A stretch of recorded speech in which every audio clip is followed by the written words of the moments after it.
consume a darkish romance. Trigger warnings. Mature situations, adult language, graphic, sexual content, morally compromised decisions, issues that may elicit an emotional response. Grammatical note. The author is Canadian. Spelling and word usage contained in the story are also Canadian. And I also want to say this. This is a dark romance. In the beginning, hence why it's called a darkish romance. There's lines that will be crossed that are emotionally overwhelming, morally gray, and toxic as hell. Hence the darkish part. Okay? I just want to throw that out there. FYI. Okay? Azel Sampson is the chief at a fire station and married to the love of his life. Things couldn't be better until they aren't. His wife has been given a death sentence. There is nothing he can do about it. Everything, even if he tries to make her do more treatments, she refuses. She has called her best friend Amber to have her back stand up to her husband.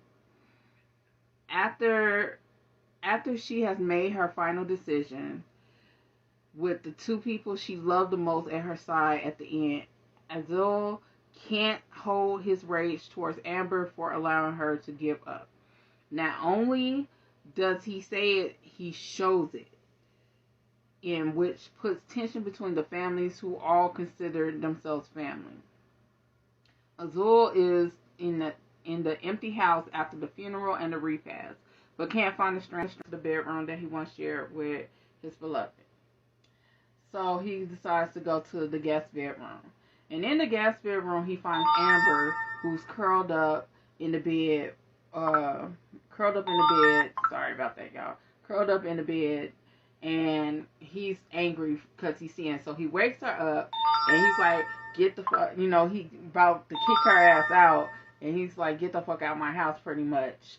And so then he sees in her face all this pain that she's having right now from all the pain that she's having from the death of her best friend and his wife. So she asks him, how can I help you to forgive me? How can I make it better? And he decides to have angry sex with her. Yeah, which makes him physically ill after. So he continues this for like random bouts of angry sex with Amber. And each time he becomes physically ill. And until one night, it doesn't make him sick. And that's when a realization hits him and he leaves. He runs. He runs because he's not ready to deal with that realization. Amber has been feeling the pressure and the guilt of everything that has transpired between her and Zoe and her own feelings. And she has to face some hard truths. This is a happily ever after second chance, as well as a darkish romance. But know that it's very emotional and dark at the beginning. Azul, bruh. Oh, Lord Jesus. Do I need to move to Canada to give me one of them? Because he was laying the pipe, D-pipe, dicking them down south.